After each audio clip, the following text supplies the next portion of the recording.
माध्यमातून या सोहळ्याचं आयोजन झालेलं आहे. बघा माईक मध्ये मध्ये कट होतोय, जर इथे असे थांबू नका. या ना, या ना. हा काय हे काय हा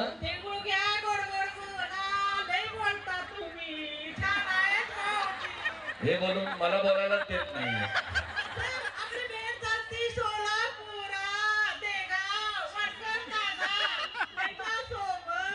घरी कोण आहे?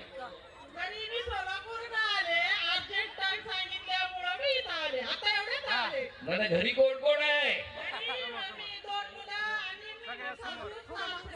आणि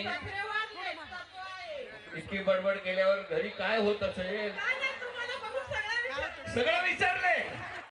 आणि मग अनुक्रमे मला गप्पाही मारता येईल. आज तुम्ही इतके आनंदी दिसताय याचं कारण एकत्रितपणे आज या ठिकाणी कोण पैठणी जिंकणार ते बघणार आहे. पुन्हा इकडे सगळ्या पुरुष मंडळींनी गर्दी केलेली आहे.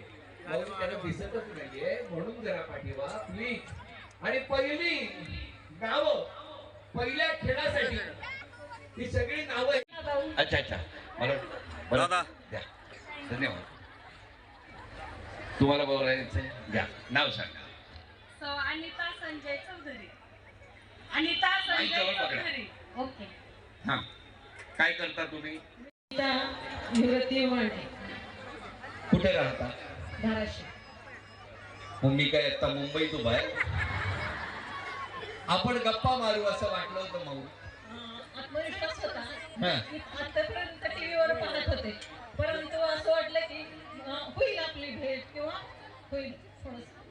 काय थोडस आत्मविश्वास डळमळीत का झालाय पण आता एवढी गर्दी बघून? काका काका काका काका काका कुठे राहता? रामनगर उस्मान धाराशिव. सॉरी. बघा नक्की काय ते ठरवा नाही तर. धाराशिव. बर.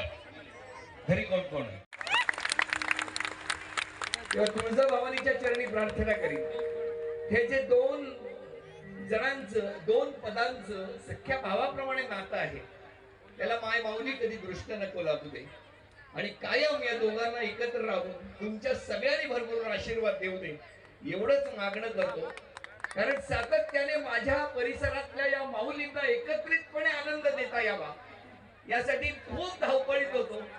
पण तरी सुद्धा हट्टानं कैलासजी आणि माननीय ओमराजे यांनी इतका पाठपुरावा केला म्हणून मला इथे येता आलं. अगदी आकाशाला ऐकायला जाईल इतक्या जोराने टाळ्या वाजवून त्यांच्याप्रती आभार व्यक्त करा. आणि आता नाव जाहीर करतो.